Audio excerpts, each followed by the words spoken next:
আপনার ভাইয়ের চার্জশিট তৈরি হয়ে গেছে। তোমার সাহস হলো কি করে আমার ভাইকে চার্জশিট দেবার? আমার খাবে, আমারই পড়বে, আবার আমার ভাইকেই লোকাবে ভরবে। আমি যে খাবারটা খাই সেটা আপনার বউ তৈরি করে দেয় না, আর আমি যে পোশাকটা পরে আছি সেটা সরকারের দেওয়া। আপনি বা আপনার বাপ কিনে দেয়। এই জুতিয়ে মুখ লম্বা করে জুতো আমার পাও আছে ডবল সোলের। এমন মার মারবো চেহারাটা এক জায়গায় থেকে যাবে, খালি দাঁতগুলো খসে খসে পড়বে। কি বললি সুয়াট? চাপ চাপ। বকিল বাবু, একে নিয়ে যান। নিজেকে শোধরাবার একটা সুযোগ দিয়ে আমি। পরের বার হসপিটালে দেখা হবে, আর তারপরে বার মর্গে।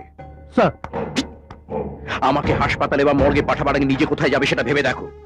এমন জায়গায় ট্রান্সফার করে দেবো না 10 বছর নিজের বউয়ের মুখ দেখতে পাবে না।